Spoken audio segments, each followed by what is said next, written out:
નમસ્તે મિત્રો, સ્વાગત છે આપ સૌનું વિશ્વના સૌથી મોટા રસોડામાં. જી હા દોસ્તો, આજે આપણે આવી ગયા છીએ બગદાણા ધામમાં, જ્યાં વિશ્વનું સૌથી મોટું રસોડું છે. તો ચાલો સાથે મળીને બગદાણા ધામના દિવ્ય દર્શન કરીએ. જય બાપા સીતારામ.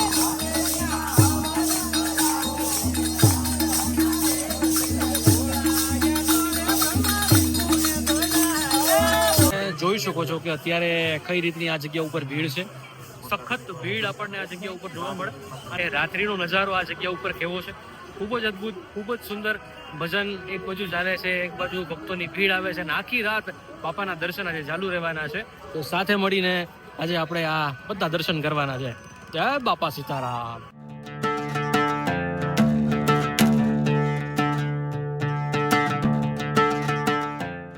જ્યારે આપણે આવીએ ત્યારે બહુ ઓછી ભીડ હતી, અને હજી આ જે લોકો આવ્યા છે એમાં ભીડ વધવામાં છે. આજના દિવસે ગુરુ ગાદી જે છે, બજરંગદાસ બાપાના દર્શન જે છે એ આખી રાત ચાલુ રહેવાના છે. તો આખી રાત તમે ગમે ત્યારે આવો, આ જગ્યા ઉપર દર્શન કરી શકો છો. ખૂબ જ અદ્ભુત અને ખૂબ જ સુંદર રીતે આ જગ્યાએ બધું આયોજન કરવામાં આવ્યું છે. સામેની બાજુએ મુખ્ય મંદિર કે જ્યાં આપણે બાપા સીતારામના દર્શન કરી શકીએ છીએ, અને એના પહેલા માળ ઉપર રામ લક્ષ્મણ જાનકીની ખૂબ સુંદર મજાની મૂર્ત આવેલી છે. અને આ જગ્યા ઉપર ગુરુ ગાદીના તમે દર્શન કરી શકો છો.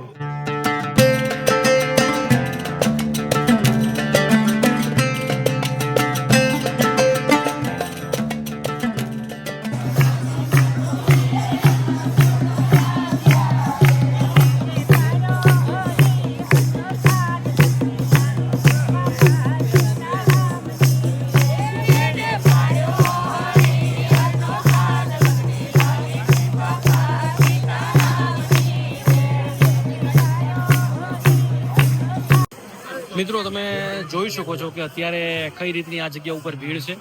સખત ભીડ આપણને આ જગ્યા ઉપર જોવા મળે.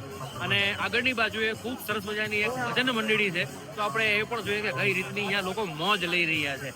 આની પહેલાના વિડીયોમાં આપણે એ જોયું હતું કે આ જગ્યા ઉપર અન્નપૂર્ણા માતાજીનું મંદિર છે, ત્યારબાદ બજરંગદાસ બાપાના દર્શન કરાવ્યા હતા, ત્યારબાદ જે ગુરુગાદી છે એ દેખાડી હતી, સમાધિ મંદિર આપણે જોયું હતું, ત્યારબાદ ચાની પ્રસાદીને તમામ વસ્તુ જોઈ હતી. હવે અત્યારે આ જગ્યા ઉપર જે હજારોની સંખ્યામાં સાહેબ ભીડ આવી ગઈ છે, તો એ ભીડ કઈ રીતે આ જગ્યા ઉપર ભીડની વ્યવસ્થા સચવાય છે, કઈ રીતે લોકો આ જગ્યા ઉપર આનંદ કરી રહ્યા છે, એ તમામ વસ્તુ તમારા સૌની સાથે શેર કરવાની છે. તો જોડાયેલા છો એક અનધર પાર્ટમાં, પાર્ટ 2માં આપનું હાર્દિક સ્વાગત છે. બજરંગદાસ બાપાની મોજ. જય હો, જય હો, જય હો, જય હો, જય હો.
તમે જોયું ને કે કઈ રીતે બધા લોકો ભક્તિના રંગમાં રંગાયેલા છે.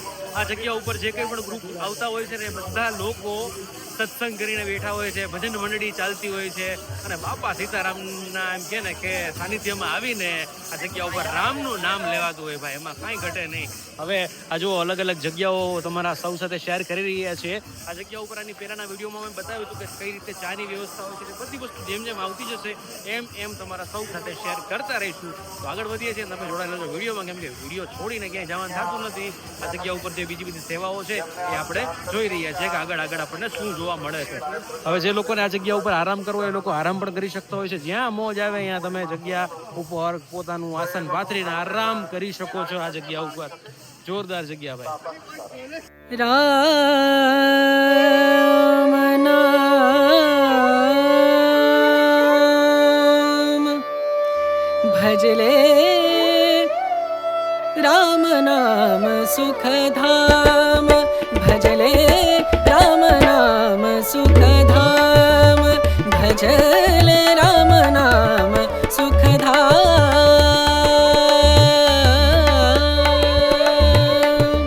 તેરા પૂરન હો સબ કામ.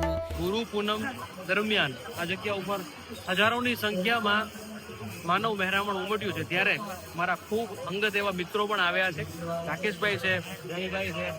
તો આ જગ્યા વિશે શું કહેશો?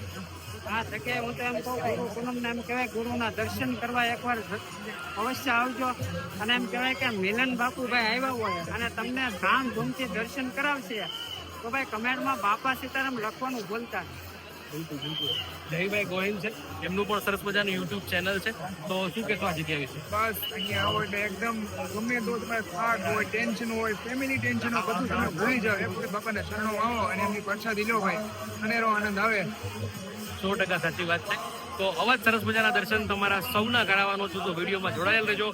બેક સાઈડ તો બધી જોઈ રહ્યા છો એ બાપાનું મંદિર છે અને એ જગ્યા ઉપર જ આપણે હવે દર્શન કરવા માટે જઈ રહ્યા છીએ. જય બાપા સીતારામ, જય હો. ઓકે ફ્રેન્ડ્સ, હવે આપણે જઈ રહ્યા છીએ રસોડા વિભાગમાં. રસોડા વિભાગની જે કંઈ પણ સેવા છે, જે કંઈ પણ વસ્તુઓ બને છે, એ બધી વસ્તુઓ આપણે જોવા માટે જઈ રહ્યા છીએ. તો જોડાયેલો છો વિડીયોમાં. મિત્રો, તમે જોઈ શકો છો કે ખૂબ જ મોટા પ્રમાણમાં આ જગ્યા ઉપર સબ્જી ને બધી વસ્તુ પડી છે. આ જગ્યા ઉપર જ્યારે બાપાની તિથિ હોય કે પછી ગુરુ પૂર્ણિમા હોય એ સમય દરમિયાન લાખોની સંખ્યામાં શ્રદ્ધાળુઓ આવી જતા હોય છે અને આ શ્રદ્ધાળુઓ પ્રસાદી તેમજ રાત્રિ રોકાણ બગદાણા ધામમાં જ કરતા હોય છે. તો આ બંને વ્યવસ્થા આ જગ્યા ઉપર ખૂબ જ સરસ રીતે કરવામાં આવતી હોય છે.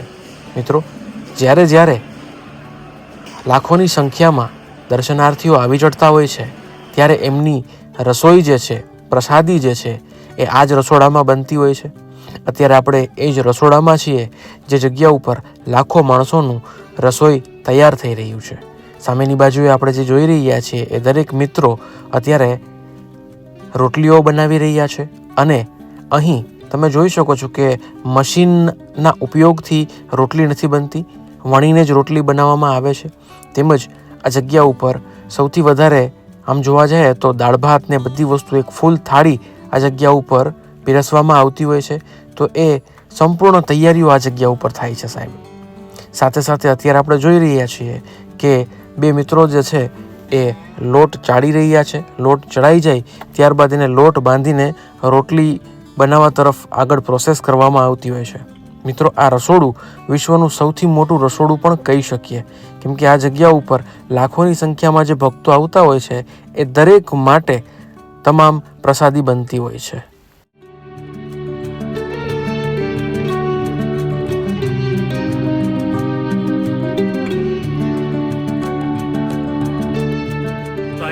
બધાને વિડીયો જોવાની ખૂબ જ મજા આવી ગઈ છે. જો વિડીયો ગમ્યો તો લોકો સાથે શેર કરજો.